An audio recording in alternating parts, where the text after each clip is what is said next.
Well, good morning, everybody. You're listening to Turtle Island News with Tracey Kennedy, live on Wolf Spirit Radio and TurtleIslandNews.info and Scottish Sovereigns on the Land and the Awake Radio Group and Freedom Slips Revolution Radio, Studio A. I am concerned about CERN right now. I was chatting in one of the rooms in Awake Radio. I was chatting before the show to hear what people wanted to hear, when I was going to talk about this. So, we have Fukushima. We also have a California nuclear plant that's also in crisis. We have several nuclear plants on the Great Turtle Island in crisis. We're supposedly the gold standard for what could happen. We have scientists saying that the West Coast, for reasons they don't understand, of course, are in trouble. New Ebola-like outbreaks all over the world. We have an H5N1 outbreak just happened, Woodstock, Ontario. We are living in the extinction protocol right now. And it's just been admitted that U.S. scientists are collaborating with the restart of the Large Hadron Collider, LHC, which is also a name for a very old god. The collider itself is a stargate. Even looks like it in the movies. It also looks like the wheel and the I Ching. We will go into this today, since it seems to be on everyone's mind. They are using such highly charged particles right now that we are getting proton releases from it. Now, April 5th, the world's most powerful particle accelerator began its second act. After 2 years of upgrades and repairs, proton beams once again circulate around the Large Hadron Collider, located at the CERN laboratory near Geneva, Switzerland. It's very, very large. So, near is close enough. It's underground for the most part. With this collider back in action, the more than 1,700 U.S. scientists who are now working on these experiments are prepared to join thousands of their international colleagues to study the highest particle collisions ever achieved, allegedly, on this planet. These collisions, hundreds of millions of them every second, will lead scientists to new and unexplored realms. Their words, not mine. It could yield extraordinary insights into the nature of the universe. The highlight of LHC's first run, which began in 2009, was the discovery of the Higgs boson, the last in the suite of elementary particles that make up the science's best picture of the universe and how it works. The discovery of Higgs was announced July 2012 by two experimental collaborators, Atlas and Alice and CMS, releasing the Titans. Hold on to that word, Atlas. I'm going to be going into that later. Now, continuing to measure the properties of the Higgs will be the major focus of this LHC run, Parte 2. Higgs discovery, one of the most important scientific achievements of our time, apparently. This is running at quadruple the energies of the last one.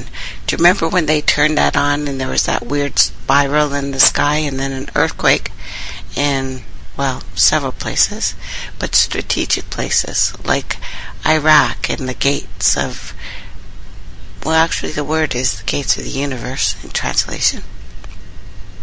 The possibilities for new discoveries are apparently endless. Interesting term again. United States, again, being the forefront of these discoveries. These particles that we've talked about before will collide at a staggering 13, yes, 13, tera-electron volts. That's TeV, which is 60% higher than anything ever even tried. The four major particle detectors, ATLAS, CMS, ALICE, and LHCb, will collect and analyze data from these collisions that everyone's warning about. Now 7 U.S. Department of Energy national laboratories joined roughly 90 U.S. universities to build key components of this accelerator. And since these are the same people who made the nuclear reactors for the most part around the world, be afraid. I am concerned about CERN. They are making the detectors and the computing infrastructure with funding from the DOE, Office of Science and National Science Foundation. The U.S. contingent was part of an established 10,000 people with 113, interesting number, 10,113 different countries who helped with the design and the build and the upgrade of this new accelerator with its 4 particle detectors. They said that they are on a threshold of an exciting time. This energy regime will open the door to new discoveries about our universe that were impossible even 2 years ago. In addition to the scientists pushing towards these new discoveries, and the 4 main experiments, the U.S. provides a significant portion of the computing and data analysis. Roughly 23% for ATLAS, 33%. I just love these guys. The number 23, which is incredibly esoteric, and the number 33 for the CMS. U.S. Science on Alice. A lovely book, Alice in Wonderland, which is about, pedophilia and drug-induced mind-altering states where you can be mind-controlled. These experiments developed and controlled tracking systems for the detector and made significant contributions in software and hardware and computing. Oh, I bet you did.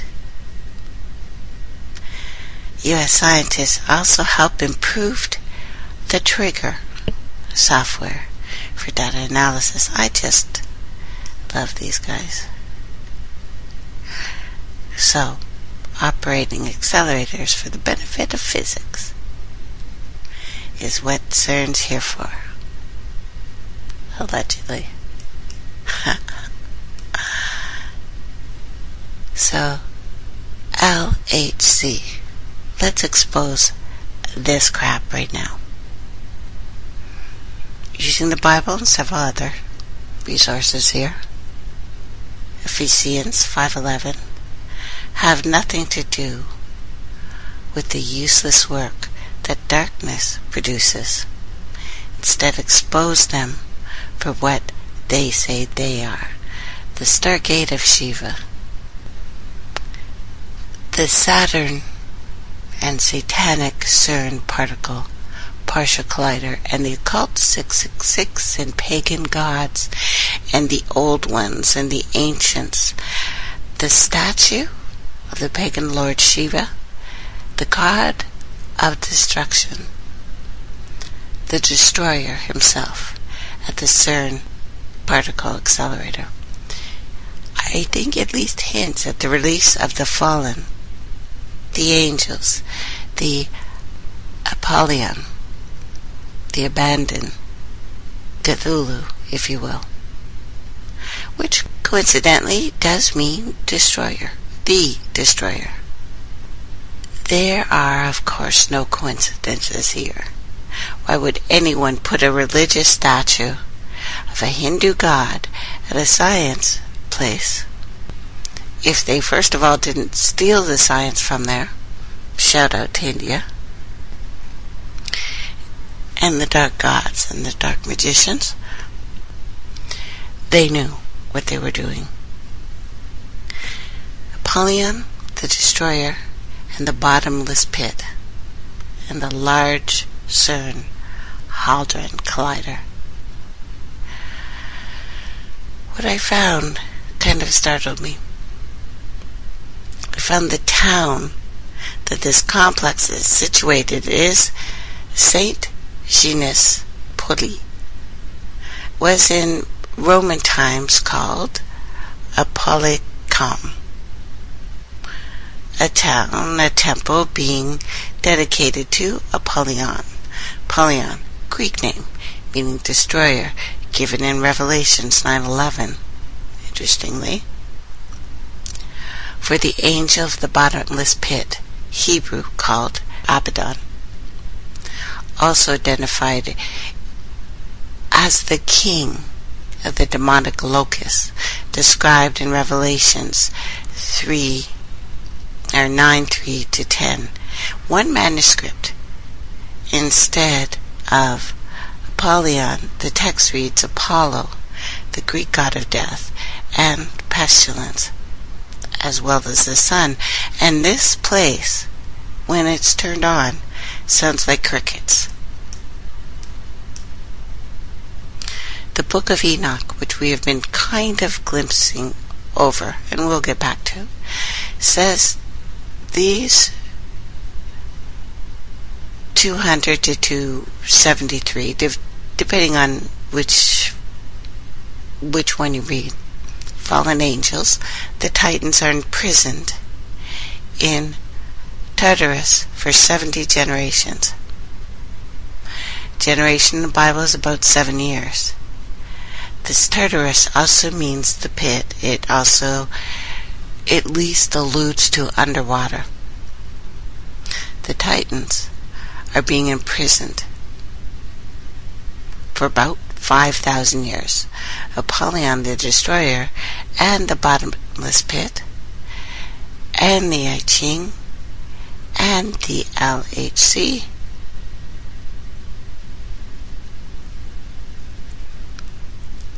this is rituals that were performed in this place in Roman times, satanic rituals, if you will, interdimensional gateway rituals, because that's what they called them, Stargate, portals, end of an age, biblical prophecies, opening of the bottomless pit, the destroyer.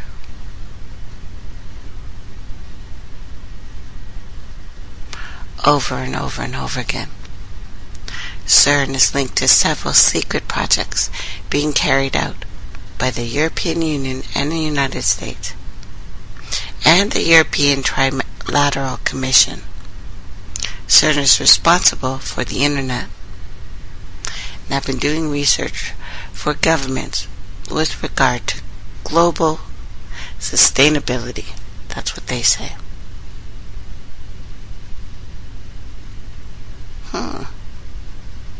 It's reported that in 1999, CERN proposed and carried out quantum vortex experiments, searching for what they called solar axions. Axions are hypothetical particles that are components of dark matter itself, In order to find these axions, CERN proposed the use of a decommissioned magnet called, drumroll please, Satan, acronym for Solar Axion Telescopic Antenna. And one of the attempts at creating a portal anchor happened in an area where there is rumored to be an ancient stargate in the real Babylon, Iraq. The collective consciousness of the human race seems to be sensing an end to all things. Ancient prophecy is taken seriously by many to justify that feeling, the approaching end, and approaching something. We are just trying to make sense of this feeling.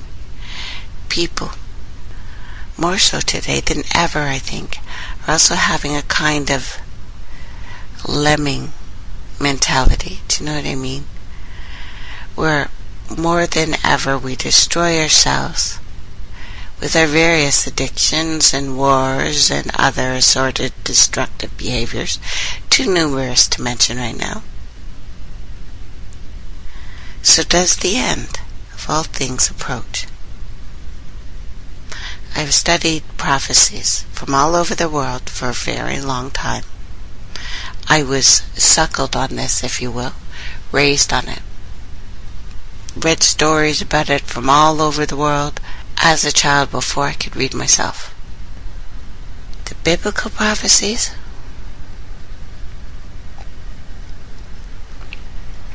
Well, to me, I see predictive programming, but I see that some people from Africa knew what was going to happen and made sure everyone all over the world knew this would happen. And they're so right, even right down to the people living in this time. This know also, that in the last days perilous times shall come.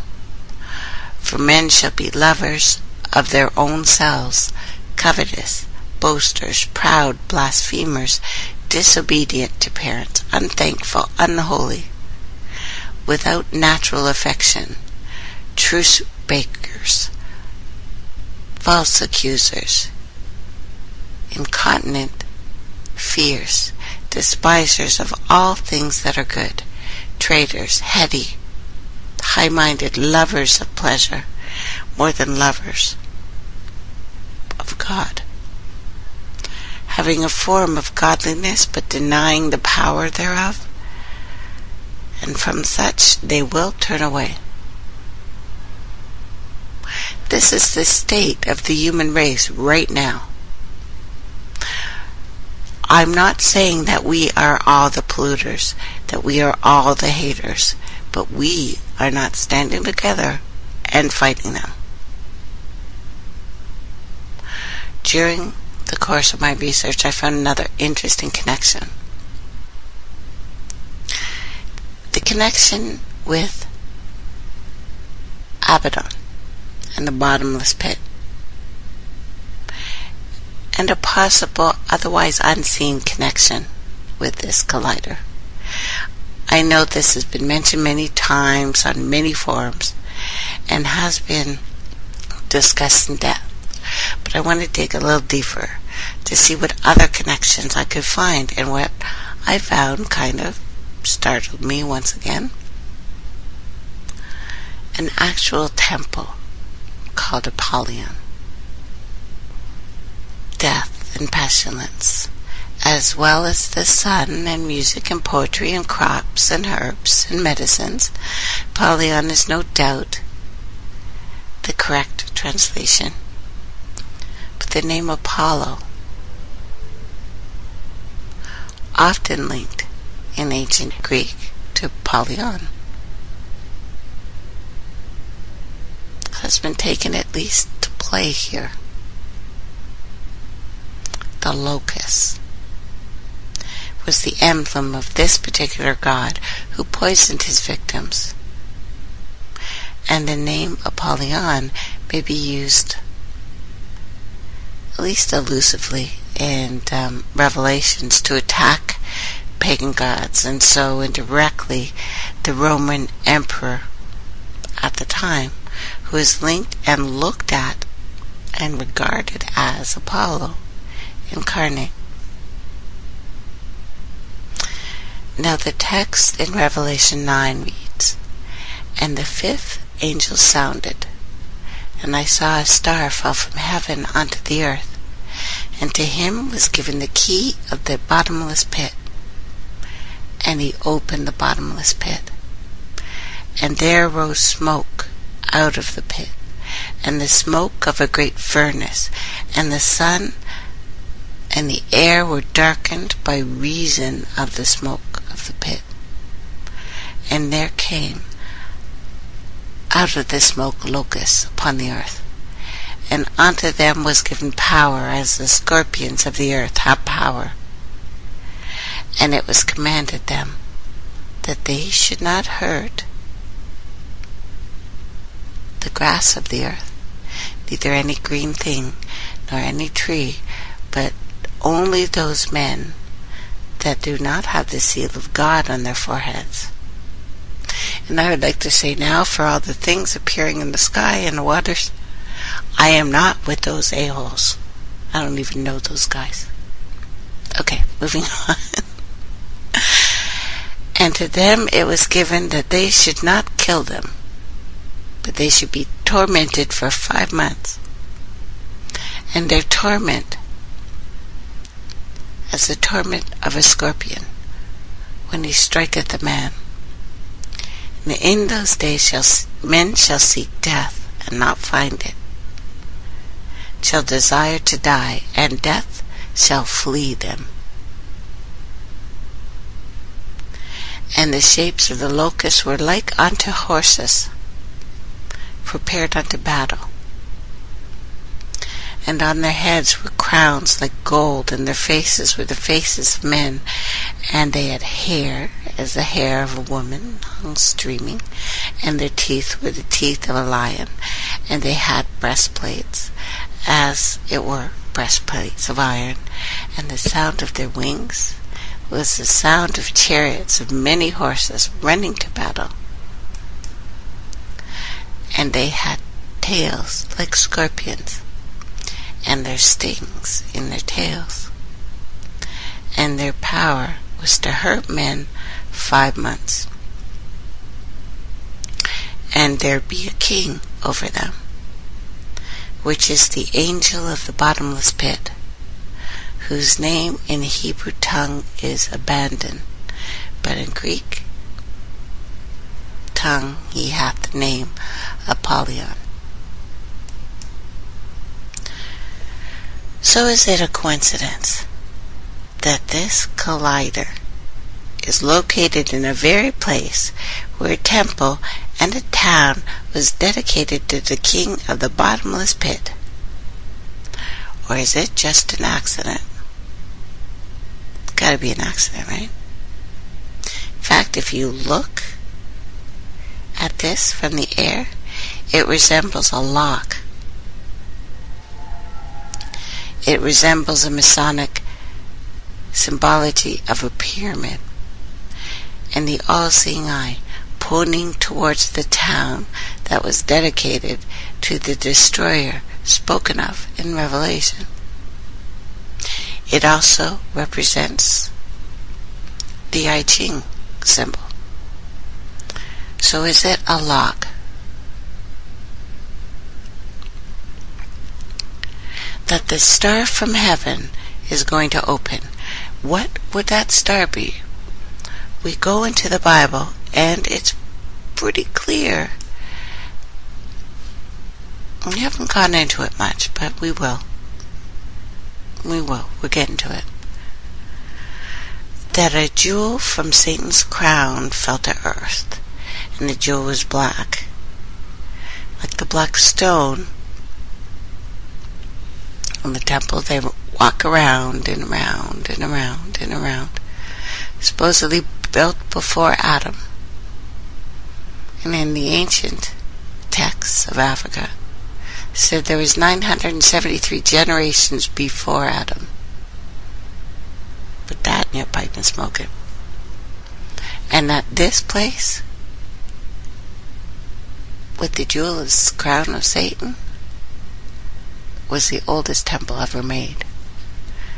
Before that, we worshipped other things. Each other, perhaps. The waters, the trees. We didn't worship a thing. Maybe that's when we fell. But I digress. Anyway.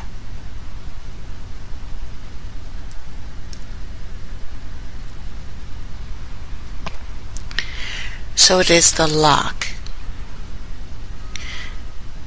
that the star from heaven is going to open that looks like a shungite. So enjoy that. Anyway, the star, of course, being Lucifer, also his name for that, who fell from heaven, corrupting mankind, our science to achieve his aim, destroying the apple of God's eye, us.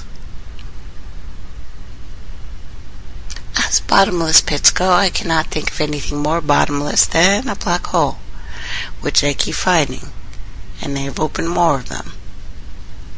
A singularity, if you will, that is infinitely dense, yet infinitely small, where the laws of physics no longer apply.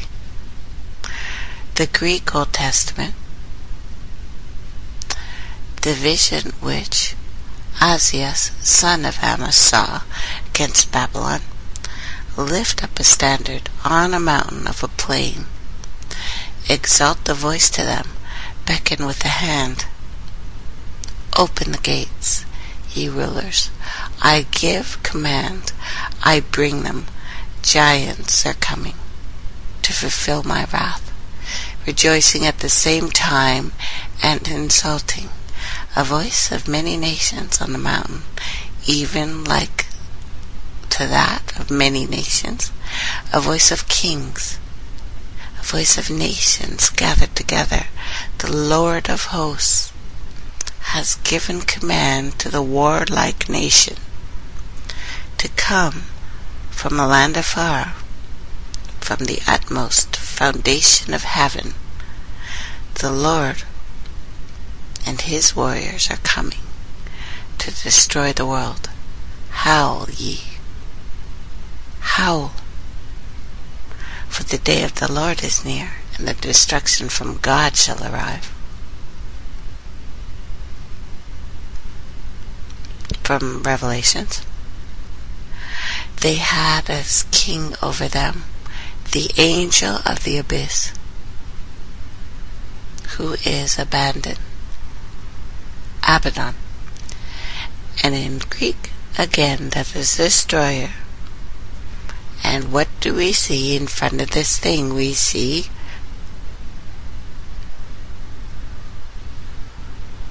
CERN and the destroyer, except it's Lord Shiva.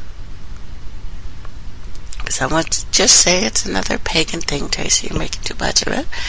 But pagan is what we are, kids. We eat plants. We dig in the dirt. We swim in the waters. If it was not for them, we would not exist. We're pagan. Now a cult agenda? My God. Fallen angels that we're even seeing in commercials at Super Bowls now. Because that's just happening. In the heart of our Milky Way, there is a super dense black hole. Could the experiments of CERN be an attempt to release these fallen ones, locked in the bottomless pit, another black hole? This state must be, maybe, of course, opportune to open an interdimensional gateway, a wormhole, into this black hole at the center of our galaxy. Imagine the Milky Way galaxy as a large combination lock, and to open it, You must make the signs, and all the combinations must be in the correct order, like alignment. When the solar system aligns itself with the galactic center, as we have in the key, the CERN, LHC, must be inserted or ignited, like the Tantra we've spoken of, to open the door, the wormhole to the earth, to the wormhole in the center of the galaxy. Jude 1:6, New King James Version. And the angels who did not keep their proper domain, but left their own abode, he had reserved in everlasting chains under the darkness for the judgment of the great day. And the fifth trumpet, the locusts from the bottomless pit. Again, great angels, locusts, a sound and a word and a flame and a smoke. That's what sounds more like jinn, which is probably the same. Jinn are supposed to be smokeless, fire, a fallen star from heaven to earth. Perhaps we're calling something like that, but I'm telling you, we're being surrounded already with strange signs on the sky, falling stars. Our actual satellites are just dropping like bugs. The bottomless pit. The smoke arose out of the pit like the smoke of a great furnace, and they became as king over them. The Bible says these fallen angels, these sons of man, these sons of God, are confined again in Tartarus. Consider that word. For if God spared not the angels that sinned, but cast them down to hell, which is Tartarus, and delivered them into chains of darkness, being reserved unto judgment. The chains. You know, I've always thought that we're talking here about the chains that we are bound by, our DNA. And stop asking for more of them, because of course we can have more chains. Let's have none of them. And we are stuck on this earth by even what scientists are saying now that surrounds us, the glass ceiling, if you will, cast down to hell.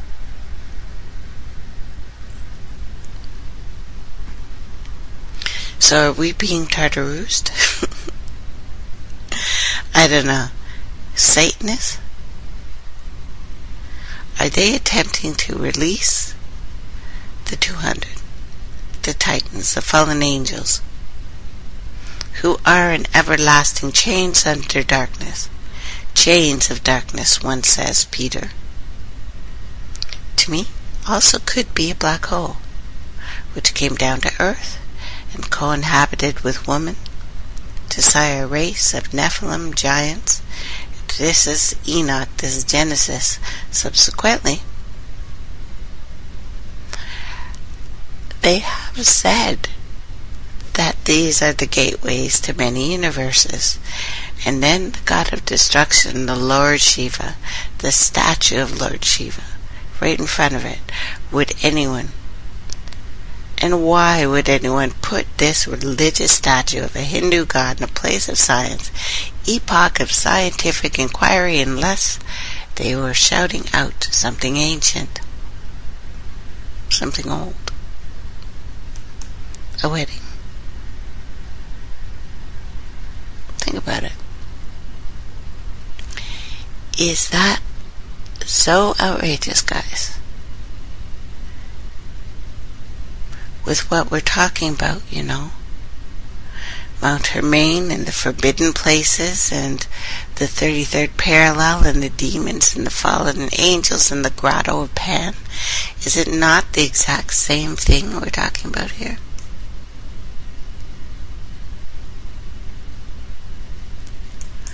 I want us to wake up from this bad dream. I really do. Like, really, really do. But there are things right now that we are seeing that cannot be just explained away. It can't be ignored. That we are actually seeing the reverse spinning of a tale. A story, if you will. And the ascension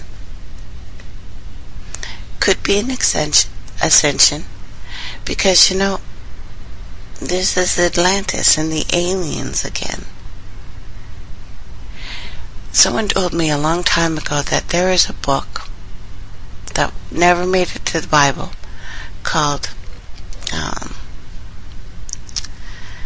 Reincarnation or something like that. The Book of Jasser, again, is the only one I found that really deals with this. And if you have a faint recollection of any biblical event, the description of his ascension above as a whirlwind with horses and chariots of fire, these two could be 3 mudras. A whirlwind, that's the wind, the air, with horses and chariots of fire, the fire horse. Could be a time of year, it could be a certain date. But it may bring to mind other scenarios, because much later in history, when the prophet Isaiah, or Elijah, in his time, had come to the end of his mission, this is what happened as written in the Old Testament. And it came to pass, as they still went on and talked, and behold, there appeared a chariot of fire, and horses of fire, and parted them asunder. And Elijah went up by a whirlwind into heaven. Were they just copying something over and over and over again? At this point, I don't care if that's what they were doing. They copied it enough times that they want us to listen.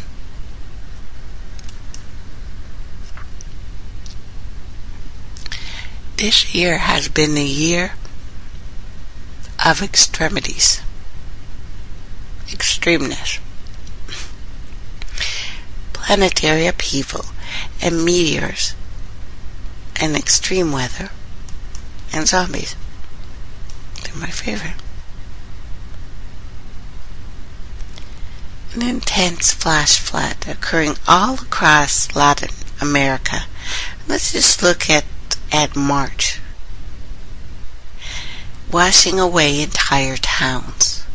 Overnight, a desert in Chile, which was the driest place on earth, became the wettest in one night. Melting snow combined with unseasonable rains to flood parts of North India. U.S. Midwest and Western Europe also. While flooding also hit Eastern Africa and Australia, one of the strongest ever cyclones in the South Pacific devastated Vanuatu, while Super Typhoon Maysak bore down on the Philippines at the end of the month. Just as Americans living in Tornado Alley were wondering where tornado season had gone, a powerful multi-vortex twister scourged Oklahoma again. With snow on the ground in 49 out of 50 U.S. states, on March 1st, all month long, heavy snowfall, continued in the eastern half of North America.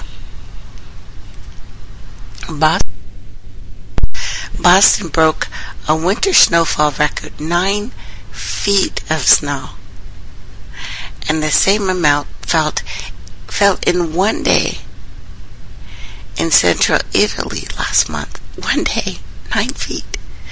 The extreme cold in the U.S. Northeast continued to set record-breaking temperatures and brought sea ice up to previously unseen levels.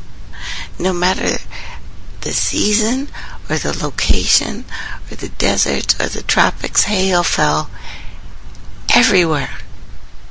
Several inches in Southern California and Saudi Arabia, 2 feet in Colombia, snowball-sized hail in eastern Australia.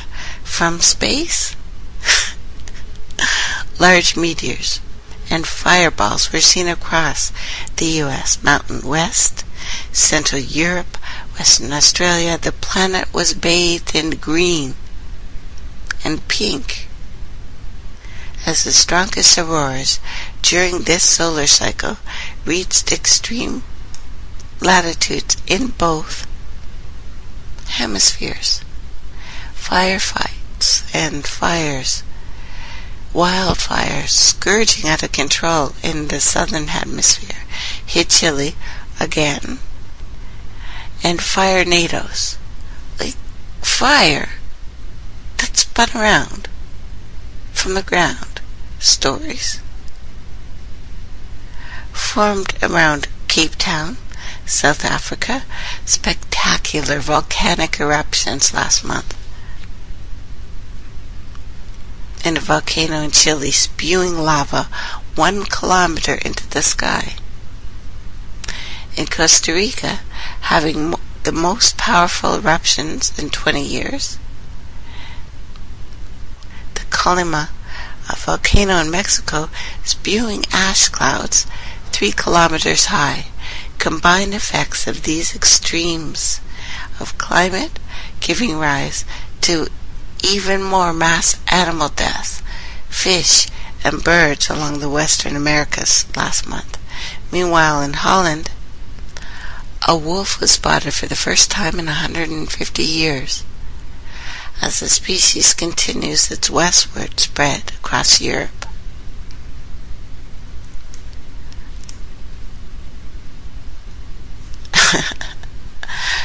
To understand what's going on,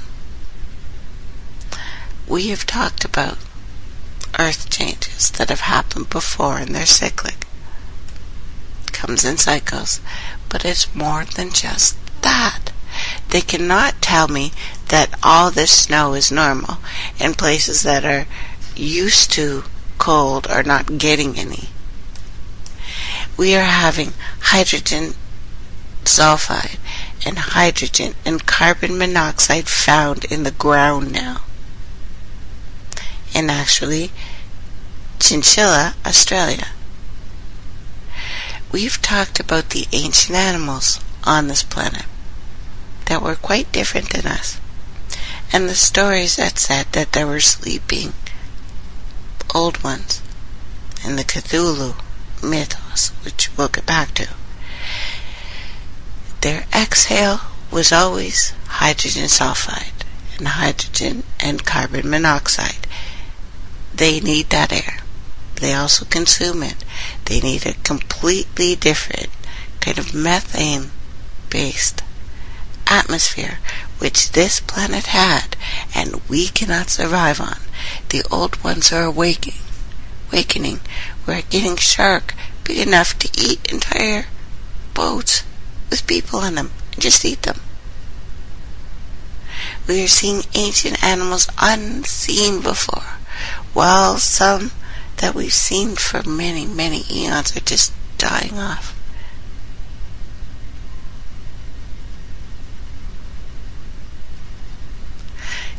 Tests carried out last week at 2 private properties near Hopeland, again this is Australia, have found a combination of gases: hydrogen sulfide, hydrogen, carbon monoxide in the ground, rising up. Carbon monoxide isn't explosive or flammable. It's more like a leftover of combustion. Is that not smokeless fire, kids? So something is summoning the demons, the jinn, the titans, the old ones, and it's even rising out of the ground now. We've talked about the jumping jack flash reports, and it's rising out of the water. But hydrogen and hydrogen sulfide aren't associated normally, anyway, with combustion, unless it's them doing the combusting. The breath of the ancients. So maybe,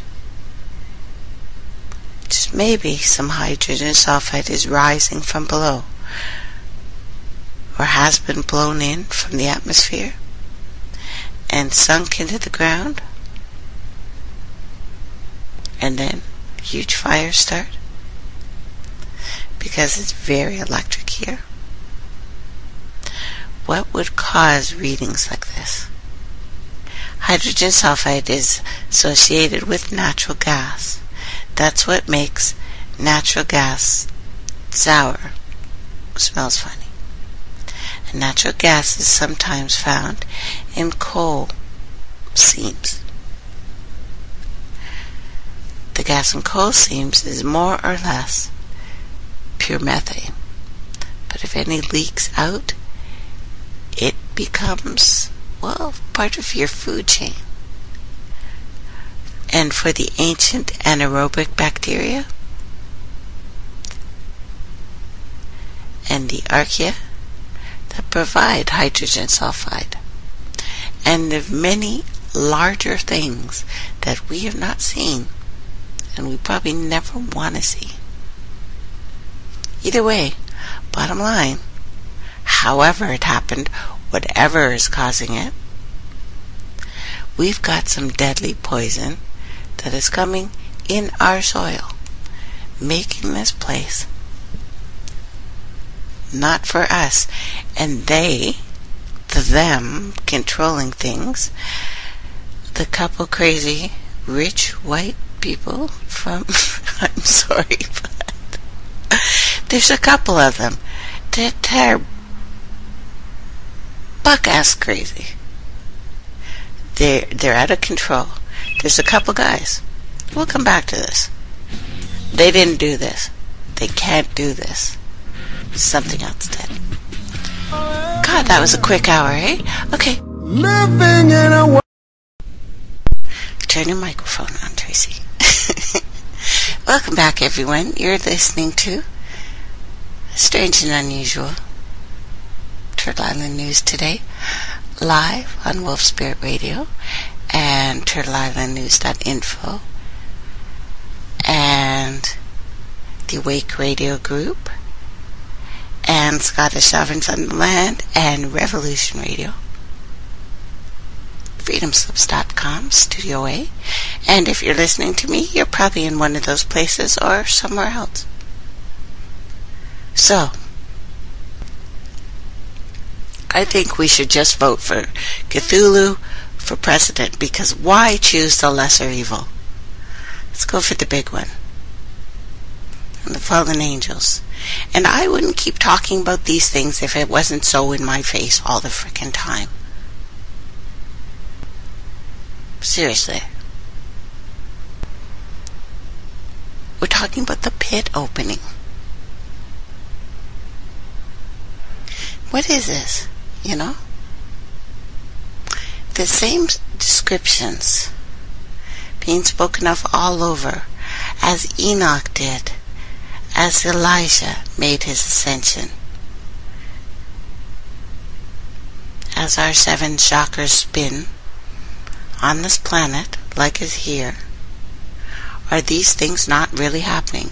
And fires and explosions, my God, I thought January was the month of fires and explosions. But holy crap, last month things were exploding that couldn't even possibly explode. like a home destroyed by explosion. Point Pleasant Beach, New Jersey. 1 injured. Monday.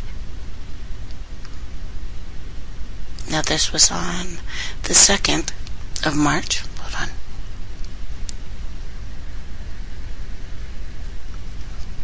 on. Was the second explosion in 2 days on the Jersey Shore.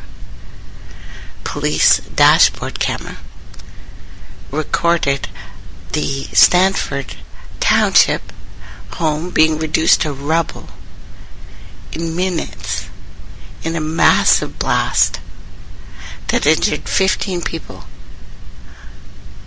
Homes exploding in Pleasant Grove area of Texas. Home exploding before noon, again Texas, West Baxter County. 1 injured. Home destroyed by explosion and fire, combo, Shadyside, Ohio. 1 killed.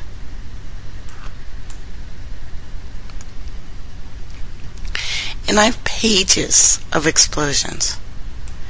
But we have to go to, something that's my personal favorite, of course.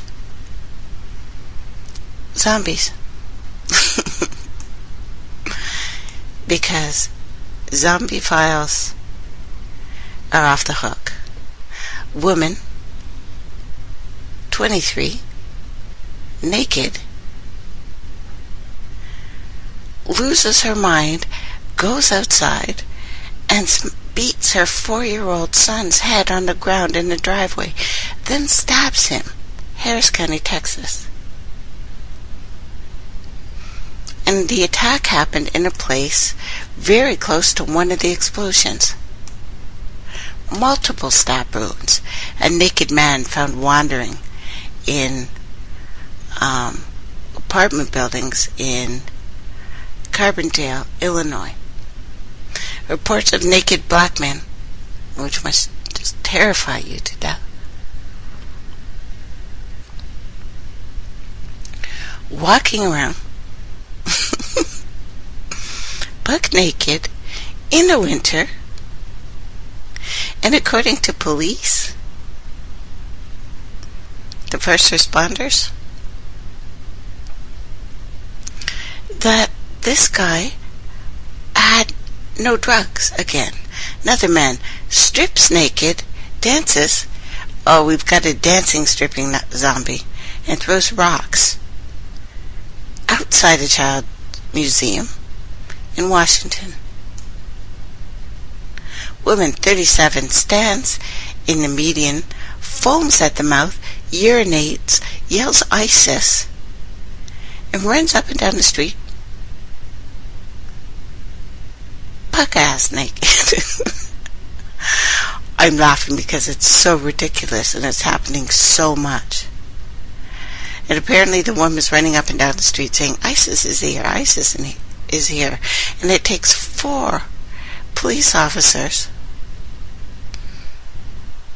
to subdue her. Naked man destroys a door with a hammer in a motel, Rockford, Illinois, near Rock River. All you have is a hammer. I guess everything looks like nails. I'm not sure if that's how that expression goes, but whatever. Runs around with a hammer, naked. Naked man dances in the middle of the highway, tries to steal a patrol car, gets his butt tased. Georgia. And yeah, that's not from smoking pot. Maybe he did. But that isn't what caused this. Just like the residential pot in the original Face Eaters blood work isn't what rendered them incapable of speech and made them chew off another man's face. Remember that? The face-eating zombies? Well, cops plugged him with bullets until he died. Naked man, 28, covered in dirt and twigs, says people chasing him Then he suddenly disappears. That's a good one. This one was in Australia. Vehicle burns, and a man in a ski mask walks in circles around cars in coastal California, Oxnard. Multiple units arrived at the scene of a fire where a male, described as wearing all black, in a ski mask, said that he was said to be walking around the cars. Initial reports that the man was not complying to orders. Man, 27, strips naked, crawls in the ground, knocks on doors, charges at cops, gets shot dead. Now the officer responded to a call around 1 p.m. to an apartment complex after a report that a man had taken off all his clothes and was acting deranged, knocking on doors, crawling around on the ground, naked. The officer saw the naked man in the complex parking lot. The man began running towards the officer. The officer told the man to stop. While stepping back, fired 4 shots. The man did not comply, and then emptied his gun on him, and the man was still coming. Naked man 21 throws himself at vehicles in a parking lot, Anaheim, California. Police said the tape shows that a man they identified as Garrett Smith of Riverside, throwing himself into a van, shattered the glass when our neighbor told me the story, and I didn't believe her at first. He slammed himself into a moving minivan and caused damage. Naked man 20 attacks woman at 5:55, tries to get cop's gun, gets smacked down. 2 officers trying to control this guy. He tried twice to take one of their guns. One of the officers was punched in the face several times, but eventually the guy was subdued. Naked man 23 exclaims that he is Lucifer unleashed from the pit of hell, interestingly enough. Sets a house on fire, knocks on doors, crashes car. Naked man 23 runs around in traffic in Exeter. This is Britain. No, the police were called to a very busy road following reports of a naked man running through traffic. Police received several reports of a nude man running in and out in traffic during rush hour. The man was detained under a Mental Health Act, later transferred to care of health professionals. Also, no drugs found in his system. Naked man charges cops, gets tased in his goodies, gets back up and beats the cop. Passenger gets violent, shouts gibberish. Passenger plane makes an emergency landing in Virginia. Now Talam said 2 men behind her jumped up, grabbed the man, put him on the ground in the aisle next to her seat, where he remained until the plane had to circle back. They had to lay on him. He kept shouting incoherent things like, "I can make you and your family rich. I live next to the Apple. I live right next to Boeing. Let me go, let me live, and I'll make your families rich." Naked man runs in coastal Bridgeport, Connecticut. Naked man running apparently out of control. I don't know how you're running naked in control. But again, a second incident in Bridgeport. Half-naked man, 20, climbs on the roof, disrupts a train in Berlin. How do you get that crazy? Naked man climbs on apartment roof complex, hurts himself. He's another one of the cutters. Man takes pants off, throws food. In Jasper, Georgia, a wild scene unfolded, apparently, when this man took off his pants in the bathroom, then walked out and decided to start throwing food at everyone there. He tossed merchandise into aisles, knocked over kitchen equipment. Incident report notes the deputy used tasers on the man twice before he could be subdued. He jumped the fence in front of the store and raised concerns. Yeah, I'm a little concerned.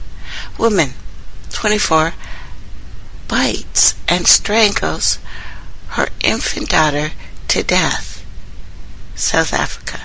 This woman had no history of any violent act ever.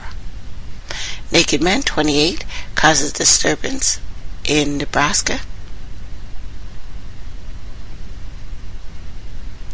Naked man apprehended walking around in Radford, Coventry, Britain. And that's about 500 feet from Coventry Canal. A lot of these incidents are happening around waterways where the Cthulhu are talking to us, apparently, and making us crazy.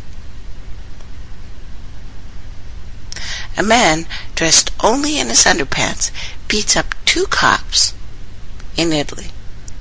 No idea when this one happened, though. Or what happened later, but looks like the naked man more than held his own against 2 cops, armed, smacked them around, slammed one against the car, etc. Man, 20, goes on rampage, destroys homes, waves guns, injures children at a park, Kansas.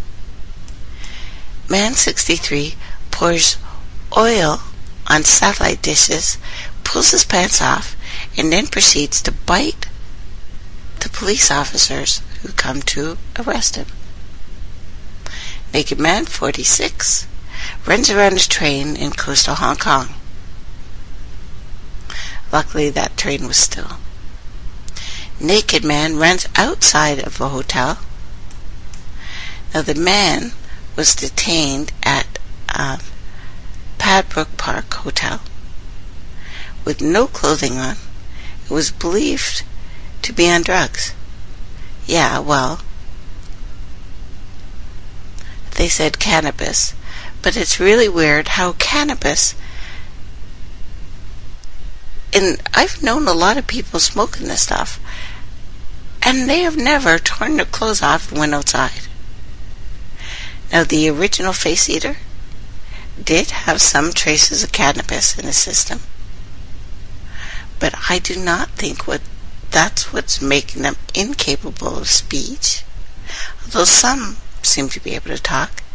It's certainly not what made him want to eat somebody's face. I get the munchies. Munchies happen when you're smoking it. But it's certainly not what's making people ignore bullets and have to be shot till you're dead. Cannabis, or doing any kind of drug, really, doesn't make one immune to bullets or to hydrogen sulfide's neurotoxic effects. But one could say that hydrogen sulfide is a drug, in the sense it's a chemical and it affects your brain. Naked man, 32, destroys mailboxes, damages a police car. Now, as much as we're hearing horrific stories about police, Why are these people not afraid? Naked man wandering around New Zealand, and it's pretty amazing. Number of people stripping naked and going frickin' crazy in coastal communities. Nobody is safe anywhere, and some people have stripped naked and gone crazy in non-coastal places too, but mostly it's been in coastal places. Hydrogen sulfide is neurotoxic, damages brains, which causes odd behavior, hallucinations, memory loss, violence too. It also makes at least some people get a fever. That could be why they're stripping naked, to cool off, even in the depths of winter. Now, often people so afflicted don't live long, because hydrogen sulfide doesn't just damage your brain. It also damages other organs like hearts and kidneys and livers. You're most likely to zombify yourself in the wee hours, and when in or near or downwind of low-lying areas like oceans and seas and lakes and ponds and rivers and streams and creeks and ditches and ravines and canyons and valleys and basements and underground parking garages. Woman, 31, teacher. Acts strange, barricades all of her kids in a room, strips naked. Coastal San Diego, California. Again, arrested on suspicion of refusing to let students leave the classroom, then barricading herself and the kids in a room, and then taking off her clothes. She, too, had never been found mentally ill or had any disturbances or any of this stuff. Woman, 18, found naked on the street, 3 a.m., distraught and no memory of what happened, Indiana. Naked man climbs 100-foot mast in Lekki, Nigeria. Again, no drugs. Man, 42, renowned violinist, strips naked, goes on a rampage, attacks women at a coastal hotel in Manhattan, New York. Now, he allegedly choked a woman so hard that her blood vessels in her eyes ruptured, according to the court. Man, 34, goes out of control, foams at the mouth, get arrested, died, Toledo, Ohio. His relatives said Monday they didn't understand why police didn't call an ambulance, because he was foaming at the mouth when officers arrested him. Man with machete goes on rampage, attacks cars, lights random stuff on fire. Coastal San Juan. Now, they're apparently causing fires. This is a new zombie event, but it's by the coast. Man naked runs down the street, coastal, Morecambe, Britain. So by the coast, by the ocean, the ones that they can get to speak say that they heard something, not voices in their head so much, but a sound or word.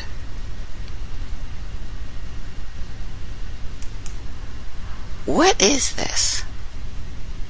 What's the theme of this show? The theme is Earth changes, and what the heck is going on? At what point do you get so crazy that you randomly need to take off your clothes?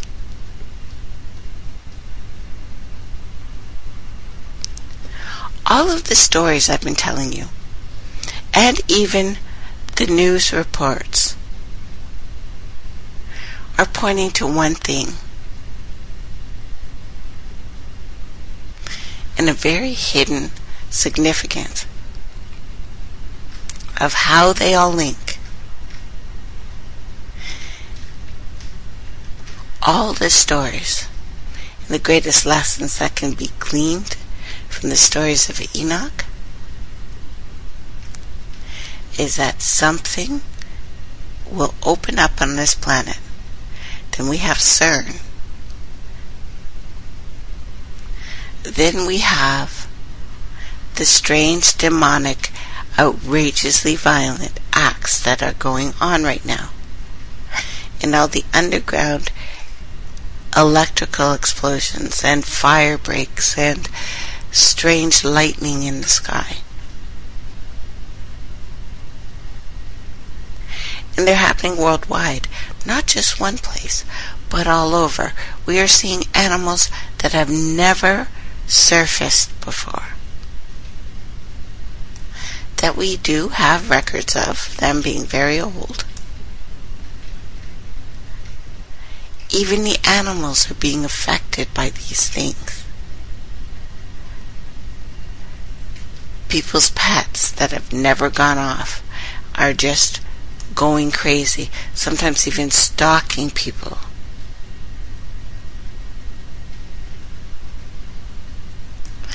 In one house, which I think was odd, a woman had a seizure, and then her dog attacked her.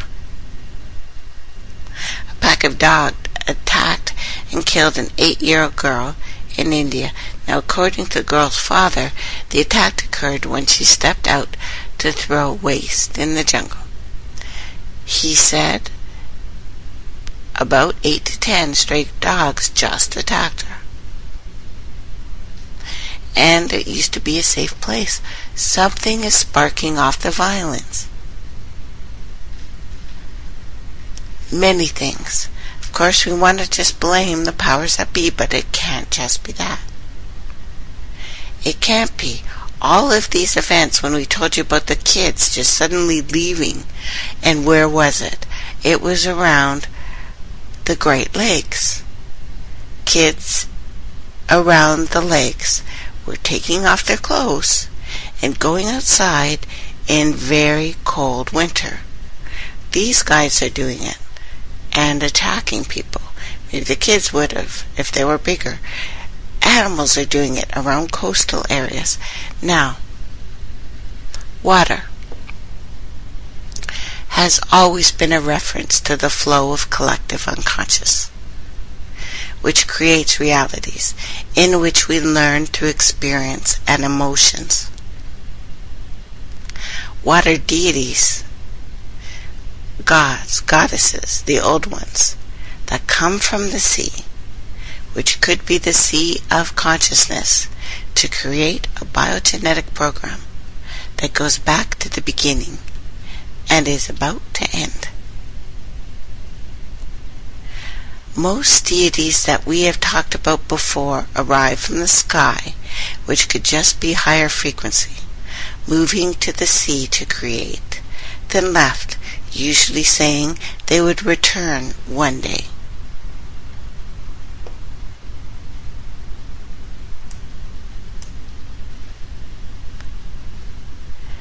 In ancient Greek mythology, Aphrodite, not to be confused with Aphrodite, sea goddess. Now, under the influence of the Olympian pantheon, she became merely the consort of Poseidon, and was further diminished by poets to a symbolic representation of the sea. Roman myth, she was a consort of Neptune, minor. Aphrodite was the daughter of Nereus and Doris. Now, according to some of the old tales,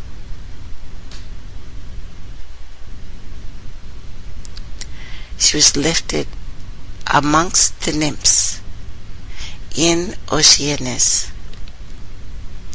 Her offspring included seals and dolphins and the old ones that are still sleeping. That is the one thing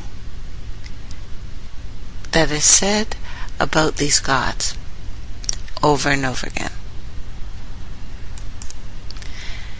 that there was a war in heaven.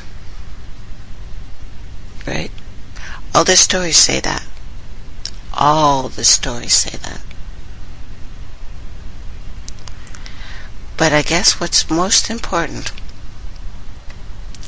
is we are told over and over again what will happen in these times. Pretty darn specifically. That something's going to come back here. And the significance of it will be devastating to us. That this will be the time of the magic. You know, there's 3 examples in the Bible to something called the Book of Souls. Didn't make the cut. I've never found it. It was like the Book of the Ascension. If it actually existed, I can't find it. But something is so driven in our memory, old, right, that we can't let it go. We can't. If we could let this go, we wouldn't be all feeling the exact same thing right now.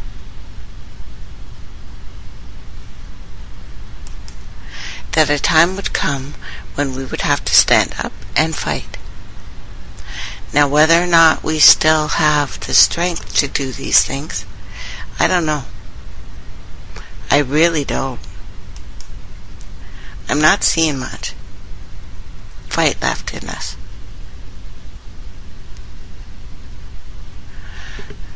But these stories, you know, that all of the ancients, and I guess it doesn't matter so much to me who wrote it first, because they all come from Africa and got translated later. They're all from the same place. They're all from the same place. It's not strange to me that we were obviously speaking, right, for eons. Long, long time. But every time they talk of the Watchers, they call it more possession. And they're always saying that these things will come back.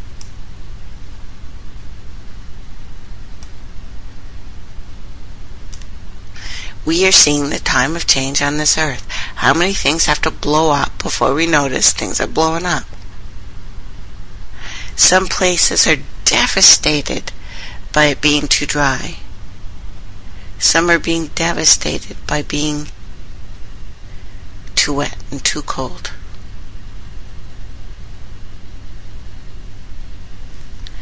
And the similarities between all of these myths really strike me, guys. Coming over and over again, if we heard one of these stories once, and we're seeing these things just randomly, it's like being suddenly in a Lovecraft freaking novel, and that the book has been opened. The Necronomicon itself has been opened, you know? We're seeing this right here, right now.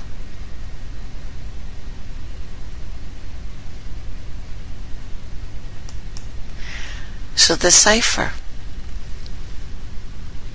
Let's talk about this. And the 3 seals of Mashu.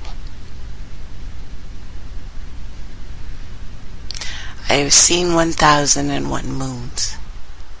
And surely this is enough for the span of one man's life. It is said that the prophets lived much longer. I am weak.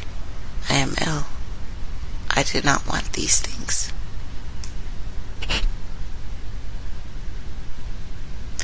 May Anu, interesting word, protect us all. my scream had the cast and the effect of casting their rituals into chaos and disorder. Well, we're screaming, but I, want to keep my clothes on. Let it get a little bit warmer,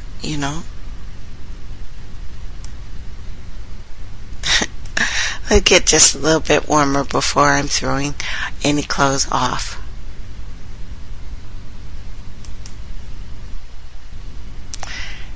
And it's all around the worshippers of some ancient serpent and an eagle. I'm not saying one is better or one is worse. They're probably both suck equally. But the old ones. The same story when we go back in time. And I know that I've read some of this to you, but I want to read it all.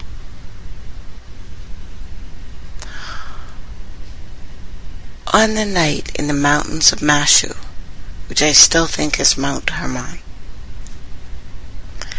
painful and lonely journey, I wandered as a beggar, being fed from town to town. I learned of demons and gods and evil ones, the ancient ones, the great ones, the secret doctrine given to the elite castes of mankind by the old ones, the ancient Atlantean gods, have been passed down through the ages not just by Masons and Templars and Rosicrucians, but all fraternal orders which perpetrate a tradition, but also to teenage geeks and gamers of today. It is a lore, right? In this story, even going to Lovecraft, the main character finds a strange carved idol that looks like an octopus and a dragon and a human all in one. The Watchers. The physical description are the same as the Dagon, fallen upon his face to the ground before the ark of the Lord, the head of Dagon, and both palms of his hands cut off upon the threshold, stump of Dagon left to him. Physical description, even attributed to Dagon, apply to an entire race of beings, described in the Bible, described in all the ancient books as the great ones, the old ones, the ancients, or the great old ones as Lovecraft does. The Watchers, those who were cast down, are described in the books of Enoch literally as stars that descended to earth, stars, the black stone. All of the ancient books also refer to them as black and stones.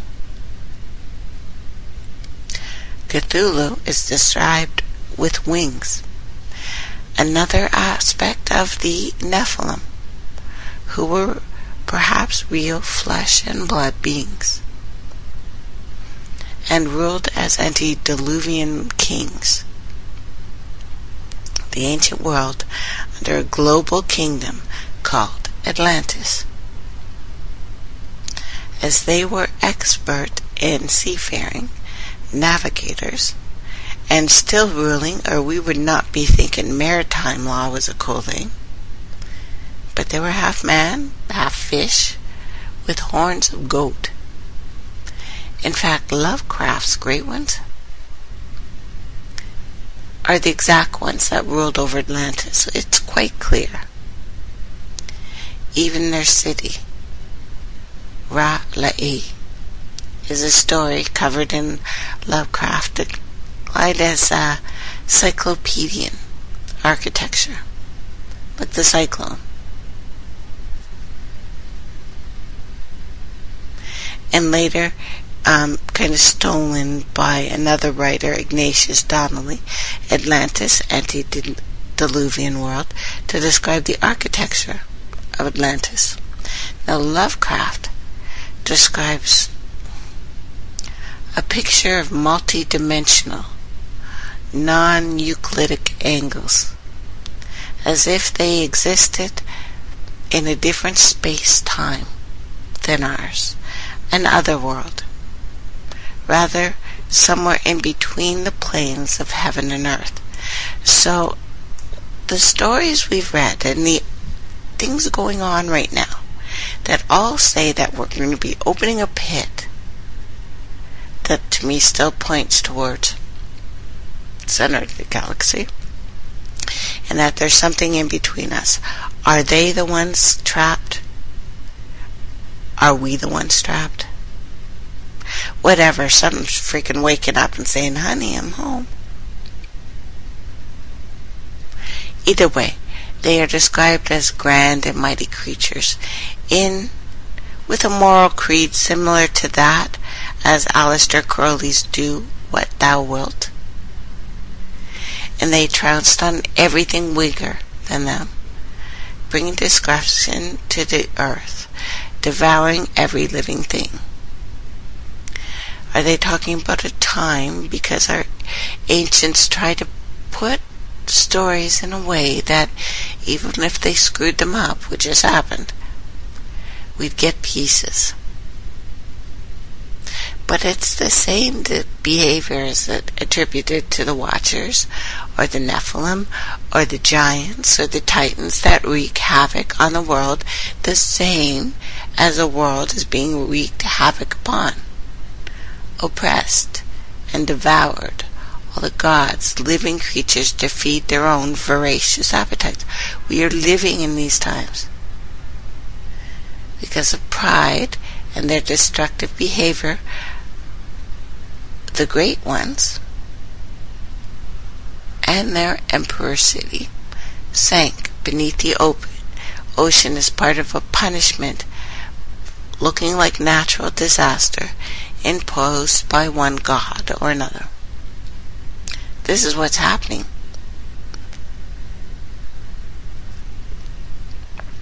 Right now. And this is exactly what is supposed to happen, or is supposedly happen in the kingdom of Atlantis. All of the stories say that this has happened before, and I think the majority of people listening to me remember it.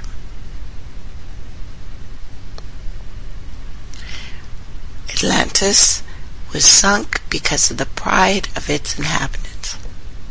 It's also said the same about the Nephilim in the Bible, who, along with their offspring, were destroyed by God by the flood of Noah. In fact, the great old ones are led by a being, Cthulhu. It's significant, for Thule is another name for Atlantis. So, everything I've told you so far is leading up to this. And the Nazis believed that it was literally located in the earth, in the underworld, in the city of Agartha, or Adobe, or the abode of the gods. The hollow earth, or the underworld, seems to be the place that these beings ultimately sank to, where Cthulhu and the rest of the old ones now remain sleeping in the watery tomb, dead but dreaming, as Lovecraft describes it. There they are, waiting for the day when they will awaken, and their city will rise from the waves, and their empire will hold dominion over the whole earth. This echoes all the stories of the Watchers, or the Nephilim, or the Anunnaki even, who are said to be imprisoned by God inside the earth, or the abyss, which was a word used by the ancients to describe the ocean. The theme of a subterranean lord imprisoned in the underworld who will one day awaken from his dead-like slumber to regain the kingdom is a common archetype which I've talked about before, most notable form of Kronos, Father Time, called the Forgotten Father or the Hidden One. Kronos was the leader of the Titans, the king of Atlantis, whose kingdom was cast down into the abyss, and he was imprisoned therein, to be known thereafter as the Dark Lord of the underworld. There is clearly etymology connection between Titan and Titian and Titianes, otherwise spelled Satan. The Titans, or the Satans, and the Nephilim are clearly the same as the old ones, and Kronos, otherwise known as Saturn or Satan, and clearly the same as Cthulhu. I think I've established he's also synonymous with the Dogon or the Onis, who is referred in the Bible as Leviathan, the beast who will rise from the sea at the apocalypse, the return of the Cthulhu, the Great One, and the ancient city would appear to be Lovecraft's way of depicting the apocalypse. And the beasts of the sky, and the beasts of the air, and the beasts now rising up from the ground, these methane gas releases, fits actually even with the science I've told you about, that all of the things that we have done and have been done would bring back certain conditions on the planet. Whether we call them conditions or the breaths of the gods or the reenactment of an ancient story, to me it all fits beautifully, too beautifully.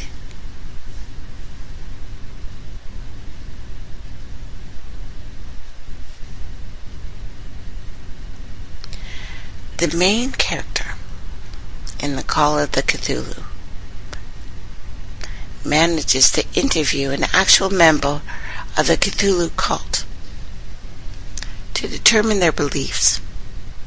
Descriptions follow precisely details of the Nephilim and the Titans and the war in the heavens between God and the Lucifers,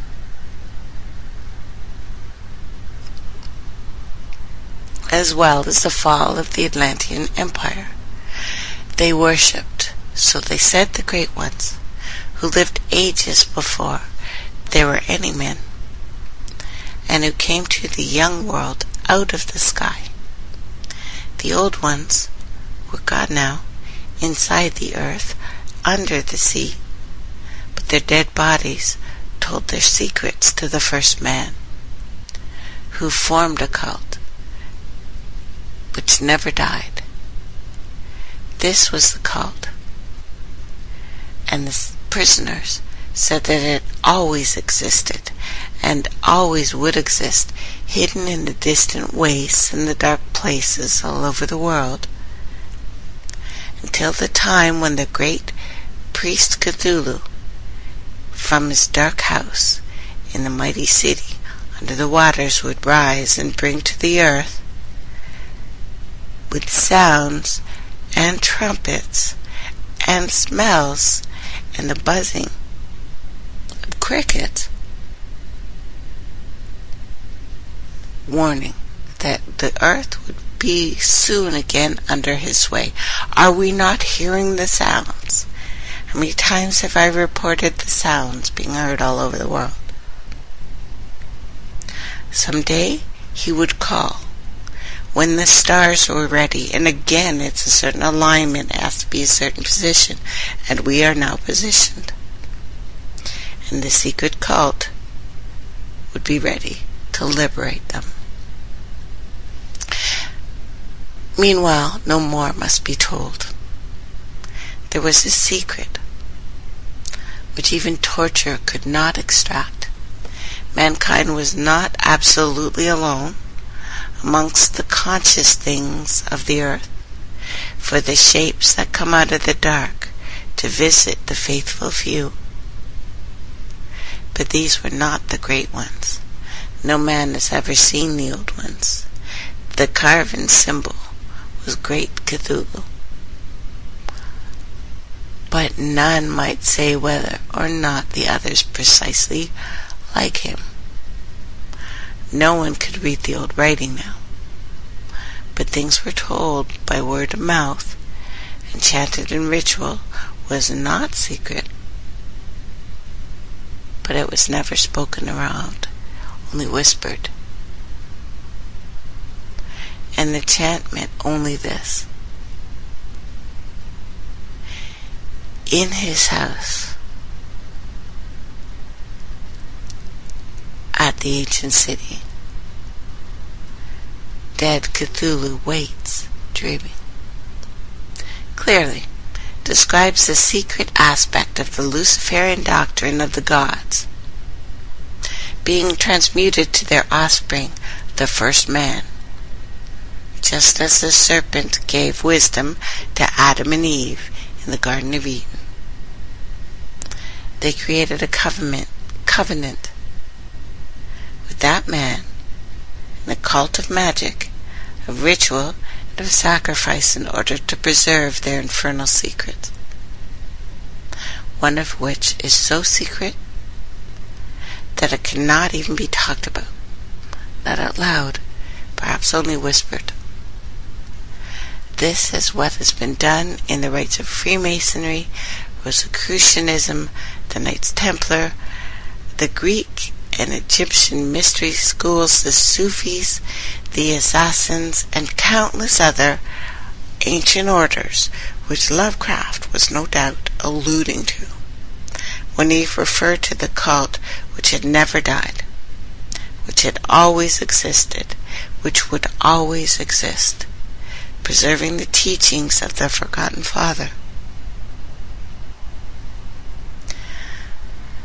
Such time as he would rise again from the sea and the skin of the earth to rule earth once more, and perhaps descend from the clouds in the sky. Are we not seeing this?